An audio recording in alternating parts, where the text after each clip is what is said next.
So first of all, a thanks for watching. We just went past 1 million hits combined on our two channels. That is MoneyWeek videos and money content. And we're currently notching around 130,000 hits per month. And that's around 50,000 of you tuning in to watch these videos. So a big thanks to whoever's out there watching, and I hope you carry on enjoying the series.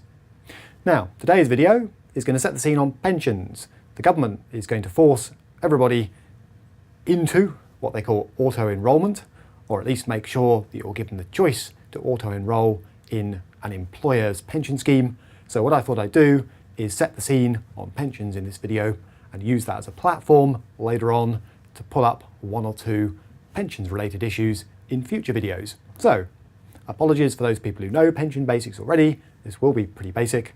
For everyone else, this is the video that will set the scene on one or two aspects of pensions I'll be talking about later. So what is the government's concern?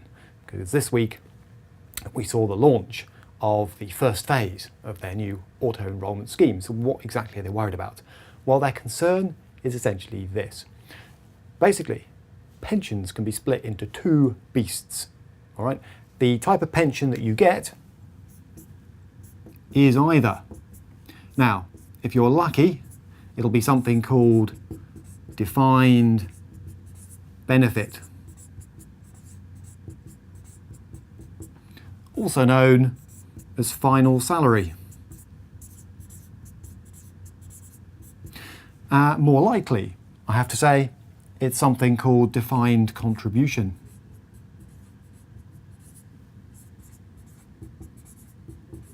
Also known as money purchase. Now, in theory, the government's auto-enrolment scheme rules could apply to either, but what are we talking about? They're much more likely to be this style. Okay, so why do I say you're lucky to have one of these? This used to be the way that lots of pensions were organised by the government and by companies, all right? But increasingly, companies are closing these down because they're very expensive. Only around 5% of FTSE 100 companies still operate a scheme of this type for their employees. All right. Now, a defined benefit final salary scheme works a little bit like this. When you leave a company, you need an income. Okay, and you might need it for quite a long time because on average, a UK man lives until 77 and a UK woman lives until 82, unless as a bloke you happen to live in the wrong part of Glasgow, in which case I'm afraid you're looking at more like 62 according to the latest stats. All right, so it is nationwide area sensitive, but the point is that means if you live as a man until 77, let's say, and you want to retire at 60, that's 17 years when someone's got to provide you with an income because you won't be working anymore. That's the theory. Right, so one of these basically is your employer, all right, saying what I'll do to him under the really good schemes of the old days, if you like, is every year that you are working for the company, I will put a contribution, okay, into a pot. You don't have to worry about that pot because out the other end, when you retire, you will get a proportion of your final salary as a pension. Okay, so for example, if you stay in my company for 30 years, you might clock up 1/45 of your final salary as your pension for every year you stay here. So after a 30-year career, that's 30/45 or 2/3 of your final salary, whatever you were earning just before you retired, as a pension. And believe you me, that is pretty damn generous. Most people would give their right arm to have that kind of pension arrangement now. Okay. Now, the reality is, if you work for the state, you may not be clocking up a 1/45 every year that you work. You may be only clocking up 1/60th, okay, or even 1/80th. All right, so your final pension will be that bit lower. But the point is the principle that a final salary or defined benefit pension scheme, your employer or the state says, we will worry about how much needs to go in to fund the guaranteed pension you're going to get at the other end. All right, so it gives you a lot of peace of mind as an employee because you know that if you work a certain number of years, you are likely, not guaranteed, nothing's guaranteed, the government can always change the rules, but you're likely to get some proportion of your final salary as a pension. Now, those are being gradually phased out. Companies have almost all but abandoned them, and even the state is trying to find ways to cut the cost, okay? Not surprisingly, because they are incredibly expensive to operate. So over here, you have what most companies offer their employees: defined contribution or money purchase. Now, this is a different sort of deal. Okay, the deal over here is basically this. If there's your pension fund, now, what is that? That's what's happening is you're handing your money over, and so is your employer, to a pensions company. It's being invested on your behalf by, a Standard Life or a Scottish Widows or whoever it happens to be. And the idea is that when you retire, the fund will buy you an income. Now, so in other words, what goes in is agreed or fixed between an employer and an employee.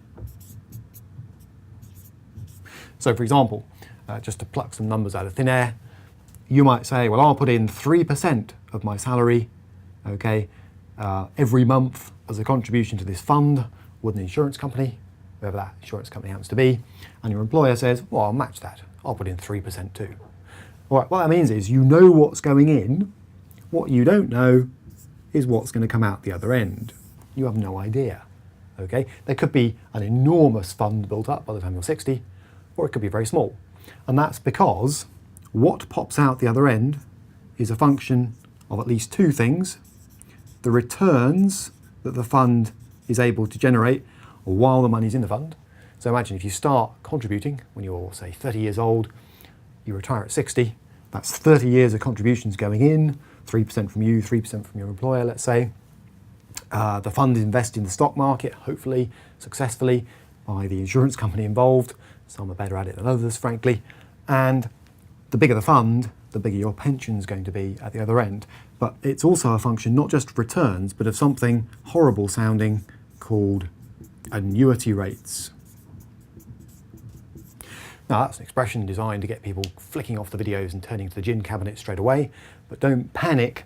These are important, but they're actually not as complicated as they might sound. Here's what's happening. So you put your 3% in from you and your employer over 30 years. Okay, the fund is then, let's say, worth £100,000 just before you retire. That will be a function of how the stock markets perform, for example, because it will be invested in stocks and bonds and so on. And some of those funds are high risk, some of them are lower risk. Bit of advice: if you're young, you need your money invested higher risk to get higher returns, but as you approach retirement, you want to see it shuffled into safer stuff, because what you don't want is a stock market crash the day before you retire. And here's the reason: because on the day you retire, the £100,000 is going to buy you a pension income. Where are you going to get that pension income from? Well, under current rules, you have to buy, with at least a decent chunk of it, an annuity. And an annuity is effectively you going to your pension company and saying, what income will you give me in return for this lump sum of £100,000? And the answer is not very much. Just this morning I looked up some numbers. If, as a man age 60, you'd accumulated £100,000 in your pension pot and you shopped around for a decent income, so remember this is an income that's going to be, you're going to swap this £100,000 for an income in retirement, all right? If you're 60 years old, you want an income that's linked to the retail prices index, you want some inflation protection in retirement, okay? You want a 5-year guarantee on that.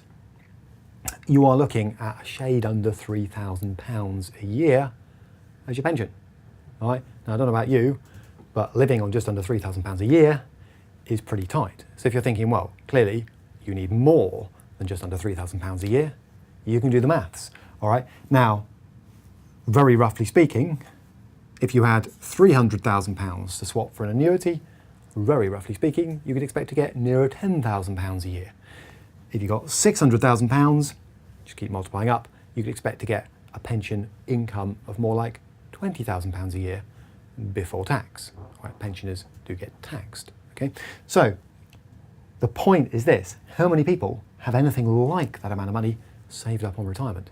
And the answer is not very many of us, all right? So in this introductory video, what the government's trying to do is to say, oh, crikey, we've got a bit of a crisis coming up. Those people lucky enough to be over here will retire on their defined benefit final salary pensions, they'll probably be okay, but there are increasingly few of those around, or the ones that are around are changing the terms of the scheme, not allowing new joiners in, revising the fraction I mentioned, using 60ths, 80ths, not 45ths. Okay, but nonetheless, they're probably all right. Over here, though, you've got this money purchase catastrophe looming, all right, where people just don't realise how little their money is going to buy on retirement, or they do, and they're thinking, well, stuff that for a game of soldiers. If my employer says to me, we've got this marvellous pension scheme, Tim, and we put in 3% of your salary, what a lot of employees are probably doing is saying, any chance I can opt out of that and just have the cash, or just have some of it, right? Because they're thinking, well, I'm never going to save enough to retire, whatever I do. So, I won't go into the details here, watch out for future videos, but the government's auto-enrolment scheme launched this week is designed to try and push more employees into some sort of employer pension scheme. It's most likely, I have to say, to be of this variety, so there's still risk. Do not think that auto-enrolment somehow magically guarantees you some kind of old-fashioned defined benefit pension. It certainly doesn't do that. All right, and in future videos, I will cover in a little bit more detail as the scheme rolls out exactly what the ramifications are. To download this free video to your favourite mobile device, find us on iTunes by searching for MoneyWeek. And the entire video archive is also available free. Just visit moneyweek.com.